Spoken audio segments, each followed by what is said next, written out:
Hello welcome back to my YouTube channel. അപ്പോൾ guys ഇന്നത്തേത് skin care video ആണ്. അപ്പോൾ നല്ല അടിപൊളിയായിട്ട് ഇൻസ്റ്റൻറ്റ് ഗ്ലോ കിട്ടുന്ന ഒരു ഫേസ് പാക്കാണ്. സോ ഉണ്ടാക്കുന്ന എങ്ങനെ നോക്കാം. ഒരു സ്പൂണ് അരിപ്പൊടിയാണ് എടുത്തിട്ടുള്ളത്, പിന്നെ കുറച്ച് കസ്തൂരി മഞ്ഞൾ. ഈ ഒരു അളവിൽ എൻ്റെ ഫേസിന് കറക്റ്റാണ് കേട്ടോ. പിന്നെ തൈരും ആഡ് ചെയ്യുന്നുണ്ട്. എന്നിട്ട് നല്ല രീതിക്ക് പേസ്റ്റ് ആക്കിയിട്ട് എടുക്കാം. നമുക്ക് വേണ്ട കൺസിസ്റ്റൻസിക്ക് അനുസരിച്ച് തൈര് ആഡ് ചെയ്യാം കേട്ടോ. അപ്പോൾ ഈ ഒരു ഫേസ് പാക്ക് എല്ലാ ഫേസിനും പറ്റുമെന്ന് എനിക്ക് അറിഞ്ഞൂടാ, എല്ലാ സ്കിന്നിനും തൈര് പറ്റണമെന്നില്ല. സോ എല്ലാവരും ട്രൈ ചെയ്യണമെന്ന് ഞാൻ പറയത്തില്ല.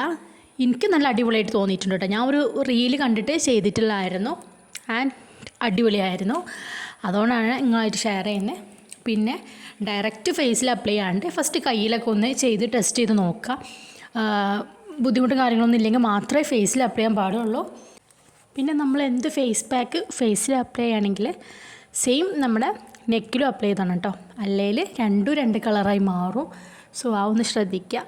ഈ ഒരു ഫേസ് പാക്ക് നല്ല ഇൻസ്റ്റൻറ്റ് ഗ്ലോ നൽകുന്നുണ്ട്. അപ്പോൾ നമുക്ക് എന്തെങ്കിലും പാർട്ടി അങ്ങനെ വെഡ്ഡിങ് ആയിട്ട് എന്തെങ്കിലും പ്രോഗ്രാംസൊക്കെ ഉണ്ടെങ്കിൽ മോർണിംഗിൽ ചെയ്ത് വെച്ചാൽ മതി കേട്ടോ. അങ്ങനെ നല്ല അടിപൊളിയായി തോന്നിയിട്ടുണ്ട് കേട്ടോ എനിക്ക്.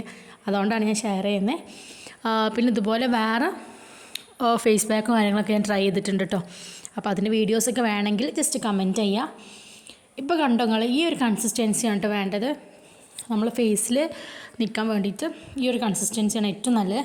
എന്നിട്ട് ഫേസ് നല്ല രീതിക്ക് വാഷ് ചെയ്യുക ആൻഡ് അത് വൈപ്പ് ചെയ്തിട്ടെടുക്കുക കേട്ടോ വെള്ളം. എന്നിട്ടാണ് ഈ ഫേസ് പാക്ക് അപ്ലൈ ചെയ്യേണ്ടത്. ഇതൊന്ന് ഡ്രൈ ആയി വരുന്ന ടൈമിൽ കുറച്ച് വെള്ളം തൂകി കൊടുത്തിട്ട് നല്ല രീതിക്ക് മസാജ് ആക്കി എടുക്കുക കേട്ടോ. എന്നിട്ട് നല്ല കൈകെടുത്താൽ മതി കേട്ടോ. അപ്പോൾ ഇത്രയുള്ള വീഡിയോ ഇഷ്ടപ്പെട്ടാൽ ലൈക്ക് ചെയ്യുക, ഷെയർ ചെയ്യുക, സബ്സ്ക്രൈബ് ചെയ്യുക. അപ്പോൾ ബൈ.